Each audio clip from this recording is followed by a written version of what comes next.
பிரியமானவர்களே, கர்த்தர் நல்லவர். இந்த நாள் கர்த்தர் உண்டு பண்ணின நாள். இதுல நாம் மகிழ்ந்து களி கூறுவோம். ஆண்டவராகிய இயேசு கிறிஸ்துவின் நாமத்தினால இந்த நல்ல சத்தியங்களை கேட்கும்படியாக நான் உங்க ஒவ்வொருத்தரையும் வாழ்த்தி ஆசீர்வதிக்கிறேன். நிச்சயமாகவே இப்படிப்பட்ட செய்திகள் உங்க ஒவ்வொருத்தருடைய விசுவாச வாழ்க்கைக்கும் பிரயோஜனமா இருக்கிறதுன்னு அறிந்து நான் கர்த்தருக்கு நன்றி சொல்லுகிறேன். பாருங்க, அநேகர் புதிதாக இந்த சத்தியங்களை படிச்சு வர்றீங்க. நிச்சயமாகவே உங்க வாழ்க்கையில இந்த விசுவாச வார்த்தைகளானது உங்க வாழ்க்கையிலையும் கனிகளை கொடுத்து கொண்டிருக்குன்னு நான் நிச்சயமா விசுவாசிக்கிறேன். பாருங்க, இப்ப நீங்க விதைத்து கொண்டிருக்கிறீர்கள். நல்ல வார்த்தைகளை கேட்கும் போது அதை இருதயத்துல விதைத்து கொண்டிருக்கிறீர்கள். நிச்சயமாகவே அது கனி கொடுக்காமல் போகவே போகாது. கர்த்தருடைய வார்த்தைகள் ஒன்று கூட வெறுமையாய் திரும்பாது. அது அவர் விரும்புகிறதை செய்து அவர் அனுப்பின காரியம் ஆகும்படி வாய்க்கும். ஒரு நாளும் கர்த்தருடைய வார்த்தைகள் வீணா போகவே போகாது. ஒரு எழுத்தின் உறுப்பு கூட ஒழிந்து போகாது. வானமும் பூமியும் ஒழிந்து போகும், கர்த்தருடைய வார்த்தைகள் ஒன்று கூட ஒழிந்து போகாது. நிச்சயமா நீங்க கேட்கறதோடு மட்டும் இல்லாமல் தேவையுள்ள நபர்களுக்கு ஒரு நாளைக்கு ஒருத்தருக்காவது இந்த வார்த்தைகளை நீங்க ஷேர் பண்ணும்போது அவங்களும் வாழ்க்கையில பிரயோஜனப்படுவாங்க. அவங்களுடைய வாழ்க்கையும் மற்றவங்களுக்கு ஆசீர்வாதமாய் மாறும். பிரியமானவர்களே, இதுதான் தேவனுடைய திட்டம். அதுக்காக தான் ஆண்டவர் நம்ம ஒவ்வொருத்தரையும் இந்த நல்ல வார்த்தைகளை எல்லாம் கேட்கும்படியாக வைத்திருக்கிறார். இந்த விசுவாசத்தை கற்றுக்கொள்றது அவ்வளோ முக்கியம். பாருங்க, இன்னைக்கு காலையில ஆண்டவர் எனக்கு ஒரு காரியத்தை வெளிப்படுத்தினார். என்னன்னா, ஆண்டவர் நம்ம கிட்ட எவ்வளோ விசுவாசம் கேட்கிறாரு. இந்த அளவு உனக்கு விசுவாசம் இருந்தா போதும் அப்படின்னு சொல்லி கேட்கிறாரு. ஒரு சின்ன கடுகு, நாங்கள் ரொம்ப எங்கள் ஃபேமிலி ப்ரேயரில் இதை குறித்து இன்னைக்கு காலையில் தியானித்தோம். பாருங்க, ஆண்டவர் ஒரு கத்திரிக்காய் அளவுக்கோ ஒரு பூசணிக்காய் அளவுக்கோ உனக்கு விசுவாசம் வேணும் அப்படின்னு சொல்லவே இல்லை. கடுகு விதை அளவு விசுவாசம். ஏன் ஆண்டவர் கடுகை சூஸ் பண்ணாரு அப்படின்னு சொல்லி நமக்கு தெரியல. அந்த கடுகு விதை அளவு விசுவாசம். ஆனால் நம்மளுக்கு அதை விட நிறையா விசுவாசத்தையும் ஆண்டவர் உள்ள வச்சிருக்காரு. ஆனால் நம்மக்கிட்ட ஆண்டவர் எதிர்பார்க்கிறது அந்த கடுகு விதையளவு விசுவாசம் உங்களுக்கு இருந்தா நீங்கள் இந்த மலையை பார்த்து கூட நீங்கள் பெயர்ந்து சமுத்திரத்திலே தள்ளுண்டு போன்னு சொன்னால் இருதயத்தில் சந்தேகப்படாமல் நீங்கள் சொல்லும்போது அது தள்ளி போயிடும் அப்படின்னு சொல்லி வார்த்தை சொல்லுகிறது. பாருங்க, மத்தேயு 17வது அதிகாரம் 20வது வசனம் பாருங்க. மத்தேயு 17:20. ஆண்டவர் எந்த அளவுக்கு விசுவாசத்தை நம்மகிட்ட எதிர்பார்க்கிறார் அப்படின்ட்டு. 17:20. அதற்கு இயேசு, உங்கள் அவ்விசுவாசத்தினாலே தான், கடுகு விதையளவு விசுவாசம் உங்களுக்கு இருந்தால் நீங்கள் இந்த மலையை பார்த்து இவ்விடம் விட்டு அப்புறம் போ என்று சொல்ல அது அப்புறம் போம். அந்த கடுகு விதையளவு விசுவாசம் நம்ம ஒவ்வொருத்தருக்குள்ளேயும் அந்த விசுவாசத்தை ஆண்டவர் வச்சிருக்கிறாரு.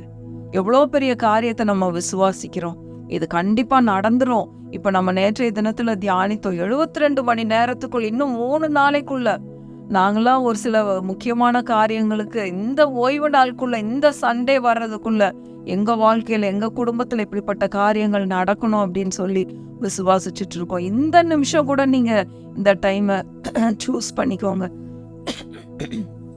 நிச்சயமா கர்த்தர் உங்க வாழ்க்கையிலையும் மகா பெரிய காரியங்களை செய்வார். ஏன்னா எல்லாருக்குள்ளேயும் ஆண்டவர் இந்த விசுவாசத்தை வச்சிருக்கிறார், ஒரே அளவு வச்சிருக்கிறாரு. நம்ம எந்த அளவுக்கு எடுத்து பயன்படுத்திக்கிறோமோ அதனாலதான் சொல்றாரு, உன்னுடைய விசுவாசத்தின்படி உனக்கு ஆக கடவுது. நீங்க எவ்வளவு தூரம் விசுவாசிக்கிறீங்களோ அவ்வளவு தூரம் நன்மைகளை பெற்றுக்கொள்ளலாம். பாருங்க, 1,00,00,000 அளவுக்கும் விசுவாசிக்கலாம், ஒரு 10,000 அளவுக்கும் விசுவாசிக்கலாம். எல்லாம் அவங்களுடைய விசுவாசத்தின் அளவை பொறுத்தது. பாருங்க, அடுத்த லைன் சொல்றாரு மத்தேயு 17:20. உங்களால் கூடாத காரியம் ஒன்றும் இராது என்று மெய்யாகவே உங்களுக்கு சொல்லுகிறேன். பாருங்க, நானும் ஃபிக்ஸ் பண்ணிக்கிட்டேன் இந்த சண்டேக்குள்ள அப்படின்னு. ஆனா மைண்டு பாருங்க, இந்த காரியம் நடந்துருமா, இது எப்படி நடக்கும், நம்மளா நிறைய யோசனைகளை யோசிக்கிறோம். பாருங்க, விசுவாசிக்கிறதுக்கு கண்ட யோசனைகள் இருக்கக்கூடாது. ஒரே காரியத்தை நம்ம அப்படியே ஃபோக்கஸ்டா விசுவாசிக்கணும். பாருங்க, அதை தான் நம்மளுடைய முற்பிதாவாகிய ஆதி தகப்பன் நம்ம ஆபிரகாம் விசுவாசித்தார். அதை தான் ரோமர் 4வது அதிகாரத்துல நம்ம வாசிக்கிறோம். பாருங்க, இப்ப இந்த கடுகு விதையளவு விசுவாசத்தை ஞாபகத்துல வச்சுக்கோங்க. இந்த ஆபிரகாம் எப்படி விசுவாசிச்சிருக்காருன்னு பாருங்க. ரோமர் 4வது அதிகாரம். இதை நம்ம நிறைய முறை தியானித்திருக்கிறோம். இருந்தாலும் இன்னைக்கும் இந்த விசுவாசத்தை குறித்து நம்ம பேசும்போது கண்டிப்பா இதை நம்ம தியானித்தே ஆகணும். பாருங்க, 18வது வசனத்திலிருந்து வாசிக்கிறேன். ரோமர் 4வது அதிகாரம் 18வது வசனம். உன் சந்ததி இவ்வளவா இருக்கும் என்று சொல்லப்பட்டபடியே தான் அநேக ஜாதிகளுக்கு தகப்பனாவதை நம்புகிறதற்கு ஏதுவில்லாதிருந்தோம். நம்புறதுக்கு ஒரு துளியும் கூட ஒரு ஏதுவே இல்லை. எதை வச்சு நம்புறது? ஏன் ஆபிரகாமுக்கு 99 வயது ஆயிருச்சு, சாராளுக்கு 90 வயது ஆயிருச்சு, தோலெல்லாம் தொங்கி போயிருச்சு, சுருங்கி போயிருச்சு, 2 பேரும் கிழவனும் கிளவியுமா ஆயிட்டாங்க. நீங்க வாழ்நாளெல்லாம் உட்காந்து யோசித்து பார்க்கலாம், எப்படி இவங்களுக்கு குழந்தை பிறக்கும்? குழந்தை பிறக்கிறதுக்கான எந்த ஒரு சான்ஸுமே இல்லை. எல்லாம் அவ்வளோ வயசாகி போயிருச்சு பாருங்க. அதை நம்பிக்கையோட விசுவாசித்தான். 4வது அதிகாரம் 18வது வசனம். நம்புகிறதற்கு ஏதுவில்லாதிருந்தோம், அதை நம்பிக்கையோட விசுவாசித்தான். எந்த ஏதுவுமே இல்லை. எனக்கு இந்த 3 நாளைக்குள்ள நான் விசுவாசித்து இருக்கிற காரியம் கண்டிப்பா எனக்கு நடக்கும் அப்படின்னு இருதயத்துல நிர்ணயம் பண்ணிக்கோங்க. அதுக்கும் வசனம் இருக்குது பாருங்க, ஒன்னொன்னுக்கும் வசனம் தான். யோபு 22வது அதிகாரம், யோபு 22வது அதிகாரம். அதுல பாருங்க, நம்ம ஒரு காரியத்தை நிர்ணயம் பண்ணிக்கணுமா, அதுதான் நம்ம வாழ்க்கையில நடக்கும். நம்ம நிச்சயமா அதை நிர்ணயம் பண்ணி அதை நம்ம விசுவாசிக்கணும் அப்படின்னு சொல்லி கர்த்தருடைய வார்த்தை நமக்கு போதிக்கிறது பாருங்க. ஒரு யோபு 22வது அதிகாரம் 28வது வசனம். நீர் ஒரு காரியத்தை நிர்ணயம் பண்ணினால் அது உமக்கு நிலை வரப்படும். ஒரு காரியத்தை நீங்க நிர்ணயம் பண்ணிட்டா 72 மணி நேரம் 3 நாளைக்குள்ள, இதெல்லாம் நம்மளுடைய விசுவாசத்துல நம்ம செய்யறது தான் பாருங்க, ஒரு விசுவாச கிரியை. ஒரு காரியத்தை நிர்ணயம் பண்ணினால் அது நிலை வரப்படும், உங்களுடைய பாதைகளில் வெளிச்சம் பிரகாசிக்கும். அதனால இன்னைக்கு நீங்க ஒரு காரியத்தை நிர்ணயம் பண்ணுங்க, இந்த காரியம் எனக்கு நடக்கணும் அப்படின்னு சொல்லி நீங்க அதை நிர்ணயம் பண்ணி உங்க நோட்லயோ டைரியிலையோ வேதத்திலையோ நீங்க எழுதி வைங்க. இத்தனை மணி நேரத்துக்குள்ள எனக்கு இது நடக்கும், இயேசுவின் நாமத்தினால நீங்க நிர்ணயம் பண்ணிருங்க. வார்த்தை என்ன சொல்லுது? அது உமக்கு நிலை வரப்படும். அது கண்டிப்பா நடக்கும், அது நடக்காம போகவே போகாது. அப்ப இந்த ஆபிரகாம் என்ன பண்ணாரு அப்படின்னா, ரோமர் 4:19 பாருங்க, அவன் விசுவாசத்திலே பலவீனமாய் இருக்கவில்லை. அவன் விசுவாசத்திலே பலவீனமாய் இருக்கவில்லை. அவன் ஏறக்குறைய 100 வயதுள்ளவனாய் இருக்கும்போது தன் சரீரம் செத்து போனதையும் சாராளுடைய கற்பம் செத்து போனதையும் எண்ணாதிருந்தான். 99 வயசுல ஆபிரகாமுக்கு 99, 100 வயசுல ஈசாக்கு பிறந்துட்டாரு. அப்ப ஏறக்குறைய 100 வயதுள்ளவனாய் இருக்கும்போது தன் சரீரம் செத்து போனது, தன்னுடைய சரீரம் செத்து போச்சு, தோளெல்லாம் தொங்கிருச்சு, நான் கிழவனாயிட்டேன் அப்படின்னு சொல்லி சூழ்நிலைகளை பார்க்கவில்லை. பிரியமானவர்களே, உங்களுடைய சூழ்நிலைகளை பார்க்காதீங்க. இன்னைக்கு நம்மளோட காரியங்களை பார்த்தா, எனக்கு நான் நம்பி இருக்கிற காரியம் நடக்கணும் அப்படின்னா என்னுடைய சூழ்நிலைகளை பார்த்தா நம்புவதற்கு ஏதுவே இல்லை. இது நடக்கும் அப்படிங்கிறதுக்கான எந்த ஒரு ஏதுவுமே இல்லை. ஆனா நான் விசுவாசிக்கிறேன், கர்த்தர் நல்லவர், அவர் கிருபை என்றும் உள்ளது, அவர் நிச்சயம் செய்வார் அப்படின்னு சொல்லி நம்புறோம் பாருங்க. ஆண்டவர் என்ன கேட்கிறாரு நம்ம கிட்ட? கடுகு விதையளவு விசுவாசம் இருந்தா போதும். நீங்க மழையவே பார்த்து நீ பெயர்ந்து அந்த பக்கம் போன்னு சொன்னா அது அந்த பக்கம் போயிரும். உங்களால் கூடாத காரியம் ஒன்றும் இராது என்று கர்த்தர் சொல்லுகிறார். பிரியமானவர்களே பாருங்க, அப்போ சாராளுடைய கற்பம் செத்து போனதையும் எண்ணாதிருந்தான்.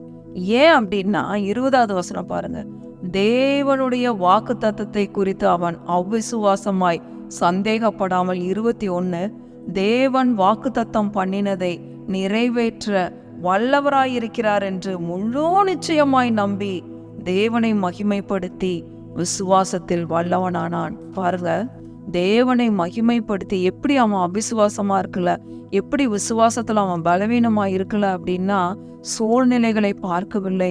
அப்ப இல்ல, இது இப்படி இருந்தா, இது இப்படி இருந்தா, எனக்கு வயசாயிருச்சு, இது நடக்கணும்னா இவ்வளோ பணம் தேவைப்படுமே, இவ்வளோ பணம் நம்ம கிட்ட இல்லையே, ஆண்டவர் என்ன செய்ய போறாரு, ஆண்டவர் இந்த செங்கடலை எப்படி பிளக்க போறாரு, இந்த யோர்தானை எப்படி நம்ம தாண்ட போறோம். யோசுவா இப்படி எல்லாம் நினைக்கவே இல்லை. மோசே எப்படி செங்கடலை பிளக்க போறோம் அப்படின்னு நினைக்கவே இல்லை. கர்த்தர் சொன்னாரு, நீ கோலை நீட்டுன்னு. மோசே உடனே கோலை நீட்டினாரு, செங்கடல் பிளந்தது.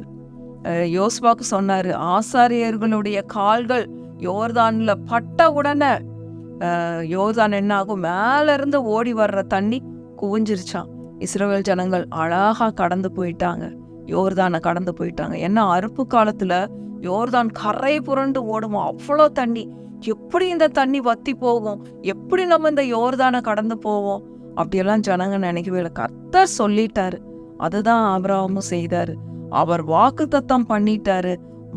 தேவன் வாக்குத்தத்தம் பண்ணினதை நிறைவேற்ற வல்லவராயிருக்கிறார் என்று முழு நிச்சயமாய் நம்பி தேவனை மகிமைப்படுத்தி விசுவாசத்தில் வல்லவனானான். பிரியமானவர்களே, இன்றைக்கு தேவன் நம்மளிடத்துல எதிர்பார்க்கிற காரியம் அந்த கடுகு விதையளவு விசுவாசம். அந்த விசுவாசத்துல, இருதயத்துல சந்தேகப்படாத விசுவாசம், சூழ்நிலைகளை பார்க்காத விசுவாசம். வயசானதா என்னவே இல்லை ஆபிரகாமும் சாராலும். இது எப்படி நடக்கும்னு அவங்களுக்குள்ள கேள்வி வரவே இல்லை.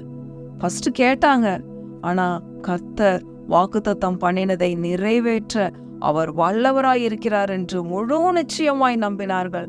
அதனால 100 வயதுல பிள்ளை பெற்று கொண்டார்கள். பிரியமானவர்களே, அந்த விசுவாசம்தான், ஆண்டவர் ஆச்சரியப்படத்தக்க விசுவாசம் நம்மளுக்குள்ள இருந்தது அப்படின்னா நிச்சயமாகவே அவர் வாக்குத்தத்தம் பண்ணின ஒவ்வொரு காரியங்களையும் நாம் பெற்றுக்கொள்ளுவோம், ஒவ்வொன்றையும் நாம் சுதந்தரித்து கொள்ளுவோம். கர்த்தர் நல்லவர். பிரியமானவர்களை, இன்றைக்கு திரும்பவுமா மத்தேயு 17 நம்ம வாசித்த அந்த வசனத்தை வாசித்து முடிப்போம். மத்தேயு 17:20 கடுகு விதையளவு, 2வது லைன்ல இருந்து வாசிக்கிறேன். கடுகு விதையளவு விசுவாசம் உங்களுக்கு இருந்தால் நீங்கள் இந்த மலையை பார்த்து இவ்விடம் விட்டு அப்புறம் போ என்று சொல்ல அது அப்புறம் போம். உங்களால் கூடாத காரியம் ஒன்றுமிராது என்று மெய்யாகவே உங்களுக்கு சொல்லுகிறேன். உங்களால கூடாத காரியம் ஒன்றுமே இராது. நீங்க கொஞ்சம் கொஞ்சமா விசுவாசிக்க பழகி பாருங்க. விசுவாசங்கிறது ரொம்ப சாதாரணமா போயிடும். நம்மளால ஈஸியா எல்லாத்தையும் நம்மளால செய்ய முடியும். பாருங்க, கர்த்தர் நல்லவர். பிரியமானவர்களே, அவர் வாக்குத்தத்தம் பண்ணின தேவன், அவர் உண்மையுள்ளவர். வாக்கு பண்ணிட்டாருன்னா, வாக்கு கொடுத்துட்டாரு அப்படின்னா உங்களுக்கு சுகத்தை கொடுக்கறது அதே மாதிரிதான். அவர் தமது வசனத்தை அனுப்பி அவர்களை குணமாக்கி அவர்களை அழிவுக்கு தப்பு வைக்கிறார். அவர் தம்முடைய வார்த்தையை அனுப்பி இருக்கிறார். இந்த நாள்ல அவருடைய வார்த்தை புறப்பட்டிருக்குது. நீங்க நிச்சயமாய் குணமாவீர்கள். அவருடைய தழும்புகளால் குணமாகி இருக்கிறீர்கள். ஏற்கனவே குணமாகி விட்டீர்கள். விசுவாசிங்க, நிச்சயமாய் உங்க வாழ்க்கையில நடக்கும். சுகத்தை அனுபவிப்பீர்கள். வாழ்க்கையில நல்லது எல்லாமே நம்மளுக்கு நடக்கும். ஏன்னா அவர் வாக்கு பண்ணியிருக்கிறார். அவர் நல்லவர், அவர் அற்புதமான ஆண்டவர். அவரை துதியுங்கள் பிரியமானவர்களே. கர்த்தர் நல்லவர், அவரை துதியுங்கள். அவர் கிருபை என்றும் உள்ளது. ஆமென், ஆமென், ஆமென்.